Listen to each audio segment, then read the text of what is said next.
અત્રે ઉપસ્થિત બધાને જ મારા તરફથી પ્રજાસત્તાક દિનની શુભ કામનાઓ. અને શું બચ્ચાઓ છે, આ આશ્રમ શાળાના દરેક બચ્ચાઓને, દરેક ગુરુજીને અને ખાસ કરીને ધનસુ કાકા અને જયંતિ કાકા અને મનહર કાકા કે જે પણ છે એમને હું બે હાથ અને માથું ઝુકાવી નમન કરું છું કે કદાચ અમે લાખોની ફી ભરીએ છીએ ને સ્કૂલના બચ્ચાઓમાં, તો પણ આવા બાળકો નથી બનાવી શકતા.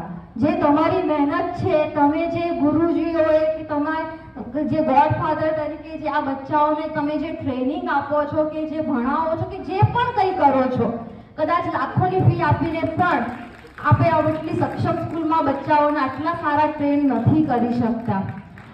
જેમ કે આજે મેં સવારે કહ્યું તેમ એપીજે અબ્દુલ કલામે કહ્યું હતું કે આપણે એક સારો અને સુંદર રાષ્ટ્ર બનાવવું હોય કે ભ્રષ્ટાચાર મુક્ત દેશ બનાવવું હોય તો હું દ્રઢપણે માનું છું કે ત્રણ જ વ્યક્તિ એ વસ્તુનો ચેન્જ લાવી શકે છે. એક માતા પિતા અને એક ગુરુજી. માતા પિતા તો આ બચ્ચાઓના માતા પિતાને તો કેટલાને ખબર બી નહીં હશે કે એ કઈ ક્લાસમાં ભણે છે કે શું ખાય છે, પણ એટલે આ લોકોના ખાલી ફક્ત ને ફક્ત ગુરુજીઓના આ સંસ્થા છે કે જે આ બાળકોનું આટલું ઉજ્જવળ ભવિષ્ય બનાવી રહ્યું છે. એના માટે હું નતમસ્તક કરું છું. અને ખરેખર હું વિચારું કે આપણા દેશમાં ખરેખર ભારત તો આ જ છે, કેમ કે દેશની 30% વસ્તી સિટીમાં છે અને 70% વસ્તી ગામડાઓના આદિવાસીઓમાં છે. તો ખરેખર ભારતને એક સર્વશ્રેષ્ઠ અને વિશ્વગુરુ બનાવવું હોય તો પહેલા તો આમની જ પ્રગતિ કરવાની જરૂર છે. અને તેના માટે તમે જે મહેનત કરી રહ્યા છો એના માટે હું ખરેખર તમને દિલથી અભિનંદન આપું છું. કેમ કે આજે જે પણ એક કૃતિઓ તમે સિલેક્ટ કરી એ વસ્તુ માટે પણ છે કે ખરેખર દેશભક્તિ ખાલી 15મી ઓગસ્ટ કે 26મી જાન્યુઆરી માટે હોતી જ નથી. આ દેશમાં જન્મેલો હરેક વ્યક્તિ જન્મથી મરણ સુધી એની દેશભક્તિ પર દિવસે ને દિવસો હોવી જ જોઈએ. બાળક જ્યારે જન્મે છે ત્યારે કોઈ નાત જાત કે ધર્મનું ટેગ લઈને પેદા થતો જ નથી. આ તો આપણે આપીએ છીએ અને એના કારણે દેશનું ડિવાઇડ થાય છે. એટલે પહેલા તો એ સમાનતા લાવવાની જરૂર છે કે સમાનતા ક્યારે આવશે, જ્યારે દેશમાં સમાનતા આવશે તો જ દેશની પ્રગતિ થશે. અને જેમ કે આપણે પેલા એક કૃતિ જોઈ સૈનિકની, આપણે પોતે આપણા ઘરમાં જોઈએ છે કે જ્યારે આપણા ઘરનો એક સ્તંભ જતો રહે છે, આપણા પિતા કે કોઈ પણ જે મેન સ્તંભ જતો રહે છે તો આખું પરિવાર છિન્ન ભિન્ન થઈ જાય છે. તો આપણા દેશ માટે તો આવા કેટલા શહીદોના સ્તંભ જતા રહ્યા છે. તો એમની પણ રિસ્પેક્ટ કરીને આપણા દેશ વિરુદ્ધ આપણે કંઈ પણ એક નાનું પણ કામ કરીશું તો પણ એ આતંકવાદ જ છે.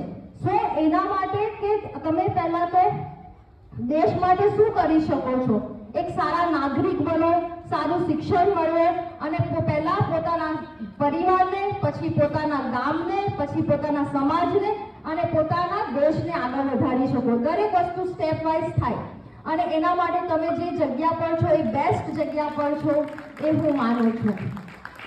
બીજી વસ્તુ છે કે હું એટલીસ્ટ આ ટીચર લોકોને કહીશ કે દરેક બાળકનામાં એક ડર હોય છે, એટલે દરેક બાળકને તમે એક સ્ટેજ પ્રોવાઈડ કરો, બોલવાની ક્ષમતા આપો અને એનાથી જ એ આગળ વધશે. કેમ કે જે પૈસાવાળાઓ છે તો પૈસા ડોનેશન આપીને બી એડમિશન અપાવી દેશે ને એમને પૂરેપૂરું સ્ટેજ પ્રોવાઈડ કરશે જ, પણ જે આ બાળકો છે કે આ જે ઇન્ડિયા તો ખરેખર આ જ છે, રિયલ ઇન્ડિયા તો આ જ છે.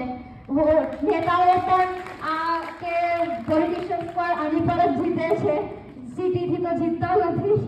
તો મેઇન વસ્તુ છે કે આ લોકોને જેટલું શિક્ષણ આપો, સ્ટેજ પ્રોવાઈડ કરો, દરેક વસ્તુમાં પહેલા તો ડરવાની જરૂર જ નથી. મારા ફાધર ડૉક્ટર લક્ષ્મણભાઈએ મને ડરતા શીખવ્યું જ નથી. એકદમ નિડર છું, મને સાચું બોલવામાં જરા પણ ડર નથી અને ખોફ પણ નથી. અને તમે જ્યારે સાચું કરતા હો તો તમને કોઈનો ડર હોવો પણ નહીં જોઈએ, તો જ તમે આગળ વધશો.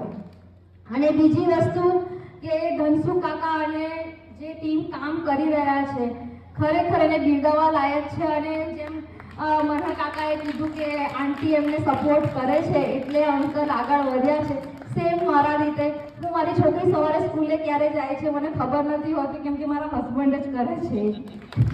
તો મારી પાછળ પણ કંઈ ના કંઈ રીતે શું બધી જ રીતે પહેલા મારા ફાધરનો સપોર્ટ અને પછી હસબન્ડનો સપોર્ટ અને પરિવારનો સપોર્ટ. જ્યારે તમે કોઈ પેર પ્રોપર રીતે સપોર્ટ સિસ્ટમ હોય ને તો જ તમે આગળ વધી શકો. એકલા પણ કરી શકો પણ જ્યારે તમે બધાને લઈને ચાલતા હો તો જ તમે આગળ વધી શકો. અને આ દુનિયા કે આ ટાઈમ એકબીજાને દૂર કરવાનો કે અલગ કરવાનો સમય નથી. બધાને સાથે લઈને ઊંચ નીચ, ગરીબી અમીરી કે નાત જાત ધર્મને સાઈડ પર રાખીને જીવવાની ત્યારે જ આ દેશ આગળ વધશે અને ખૂબ પ્રગતિ કરશે. જેટલા હમણાં જે દુનિયા છે એ બધા આભાસી દુનિયા જીવી રહ્યા છે. જે સાચી છે તે તો કોઈ જોતું જ નથી. એટલે સોશિયલ મીડિયાના મોબાઈલના જમાનામાં બધું ફેક દેખાય છે, બધું સારું સારું દેખાય છે. પણ સારું ત્યારે તો થશે જ્યારે આપણે દિલથી સારું કરીશું. So thank you so much મને અહીંયા ઇન્વાઇટ કરવા માટે. I am very humble for this. અને હું ઈચ્છું છું અને આજે પણ કહું છું, પહેલાં પણ કહ્યું છે અને આજે પણ કહ્યું છે કે આ બચ્ચાઓ માટે અડધી રાતે પણ કંઈ પણ મારી જરૂર હશે તો હું હંમેશા ત્યાં ઊભી રહીશ અને હંમેશા તમારા સપોર્ટમાં અને લોકો માટે કંઈ પણ જરૂર હશે એનીથિંગ હું હંમેશા ત્યાં રહીશ. Thank you so much.